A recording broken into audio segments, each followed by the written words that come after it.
Bugün 24 Kasım Öğretmenler Günü ve yine bir eğitim konusuyla birlikteyiz. Eğitim serimizin ikincisini çekiyoruz. Yurt dışında eğitim tabii ki. Ve Sena arkadaşımızla, kardeşimizle birlikteyiz. Sena Kaya. Kendisini tanıyacağız ama öncesinde niye böyle bir yola girdik? Aslında biliyorsunuz daha çok politika, siyaset, uluslararası ilişkiler konularını işliyorum yayınlarımda. Ama eğitim konusunun da aslında bizim politik gündemimizde yakından ilgili olduğunu düşündüğüm için ben böyle bir konuya geçiş yapma isteği duydum. O nedenle bir süredir eğitimle ilgili ama yurt dışı eğitimle ilgili konuşmak istiyorum. Niye gençlerimiz eğitime yurt dışına gidiyorlar? Bunu tabii çok derinlemesine ve geniş olarak irdelemek mümkün. Biz burada örnekler üzerinden gidiyoruz. Örnek yaşanmışlıkları ele alıyoruz. Tabii konuşacak, eleştirecek şeyler bulunabilir. Ama asıl olarak başlangıçta şunu belirtmemiz gerekiyor. 24 Kasım olması nedeniyle de biz eğitime acaba eğitim politikamıza yeterli ağırlığı veriyor muyuz günlük yaşantımızda, günlük siyasi gündemimizde? Çünkü bugün Öğretmenler Günü olmasına rağmen öğretmenlerin yaşam koşullarının iyileştirilmediğini düşünüyor birçok insan. Ve eğitime yeterli kaynağın ayrılmadığını, yani bunda hem öğretmenler açısından söylüyorum hem de eğitim alan öğrenciler açısından söylüyorum, okullar açısından söylüyorum, okulların fiziki koşulları açısından söylüyorum. Ve öğrencilerimiz tabii ki elbette yurt dışına gitsinler. Çünkü güçlü bir Türkiye'nin temelinde güçlü bir ekonomi, güçlü bir ordu gibi başat unsurlar yer alır. Ama bütün bunların sanayisinden ekonomisine ve diğer unsurlara kadar, tarımına kadar temelinde yer alan unsur ise eğitimdir. Onun için biz politik gündemi konuşmamıza rağmen bugün eğitim konusuyla yine devam ediyoruz ve Sena ile birlikteyiz. Merhaba Sena. Merhaba. Nasılsın? İyiyim, teşekkür ederim. Siz nasılsınız? Sağ ol, ben de iyiyim. Ben öncelikle sen nereye gitmiştin? Kendinden bir bahset. Hangi bölümü okudun? Seni bir tanıyalım bu anlamda kısaca. Ben Sena, 2021 yılında TOP Ekonomi ve Teknoloji Üniversitesi'nden hukuk bölümünden, hukuk fakültesinden mezun oldum lisans olarak. Ardından 2022 yılında, 2 sene olmak üzere 2022 ve 2024 yıllarında Norveç'te Oslo Üniversitesi'nde insan haklarının teorisi ve pratiği üzerine yüksek lisansımı tamamladım. Şu anda da Ankara'da yaşıyorum. Harika. Peki seni Norveç'e yönlendiren neydi? Niye Norveç? Niye Norveç'i tercih ettin öncelikle? Ben çok uzun bir süre zaten hukuk fakültesindeyken de insan hakları üzerine çalışmak istiyordum ve çok uzun zamandır da lise hayatımdan beri de yurt dışında okumak istiyordum. Böyle bir hayalim bulunuyordu. O nedenle lisansta olmayınca bunu yüksek lisansta yapabileceğimi düşündüm ve insan haklarının istediğimi bildiğim için de alan olarak sadece buna yönelik olarak yüksek lisans bölümlerini araştırmaya başladım. Norveç'te bunlar arasında seçtiğim, gördüğüm bir yerde. Başvurduğum başka okullar başka ülkelerde oldu. İskoçya, Hollanda gibi. Ama Norveç'in benim için en cazip kısmı okul ücretinin herhangi bir şekilde olmamasıydı. Hem yerliler için hem de yabancılar için herhangi bir okul ücreti bulunmuyordu. Yani orada sen devlet okulunda mıydın? Ben devlet okulundaydım. O yüzden herhangi bir şekilde ücret ödemedim. Yabancı bir öğrenci olsam da. Aynı zamanda başka ülkeler için de herhangi bir burs imkanım olmadığı için de Norveç benim için en mantıklısı olarak görünüyordu. Daha önce turistik olarak da ziyaret etmiştim zaten. Programdan da uzun bir zamandır haberdardım. Aynı zamanda Oslo Üniversitesi de Norveç'in en iyi üniversitesi olduğu için ve insan haklarının teorisi ve pratiği bölümü de çok prestijli kabul edildiği için orayı tercih ettim. Peki Norveç, Türkiye'ye göre hakikaten farklı bir coğrafya. Evet. Yani seni orada zorlayan, ya niye geldim buraya dediğin, böyle pişmanlık yaratan bir şey oldu mu? Şu an hiç pişman değilim ama Norveç gerçekten çok büyük bir kültür farklılığı Türkiye'ye kıyasla. Yani inanılmaz bir kültür şoku yaşatıyor insana gittiğinde. Aynı zamanda diğer kara Avrupası ülkelerinden de çok farklı.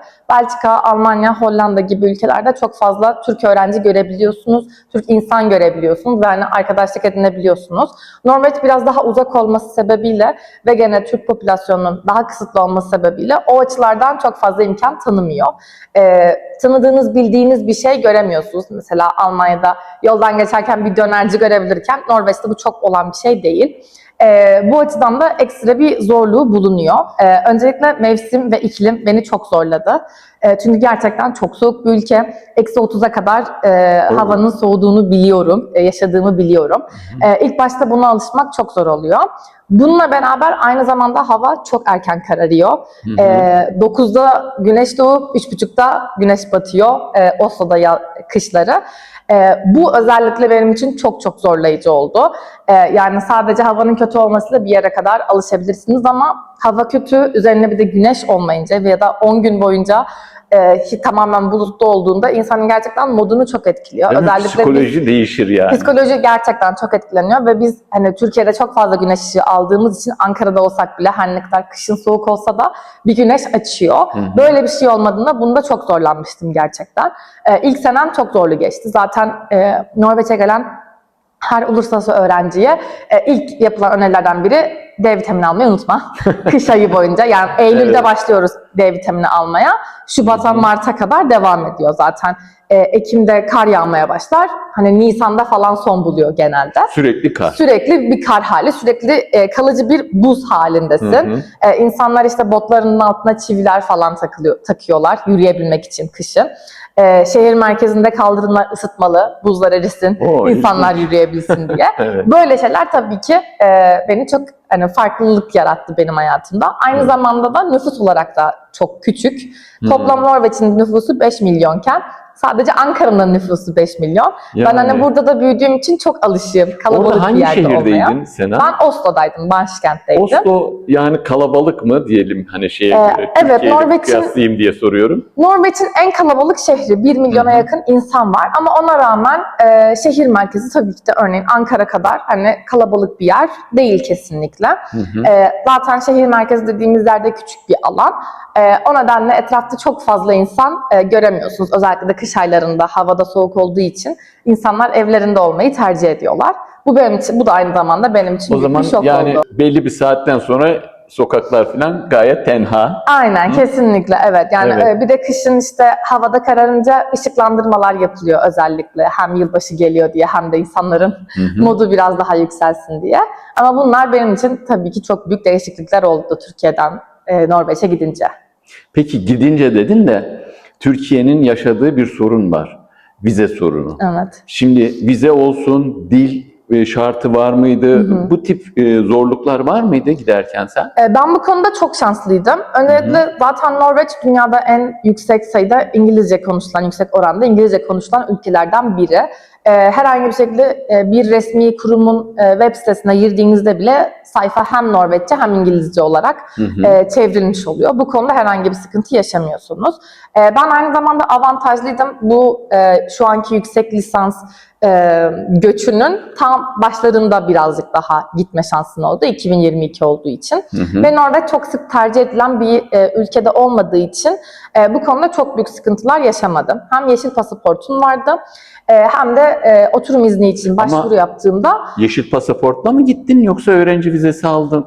Vize almama gereken olmadı. Doğrudan oturum iznine başvuruyorsun. Oturum izninden sonra da eğer ki çoktan vizen yoksa bir de vizeye başvurman gerekiyor ama elçiliğin bana söylediği sen zaten yeşil pasaportlu olduğun için oturum iznin onaylandı, gidebilirsin şeklindeydi. Vize için de bir randevu ararken hiç zorlanmadım açıkçası. İşlemlerimi tamamladım ve ertesi gün 1-2 hafta sonrasında örneğin randevumu alabildim. Kolay.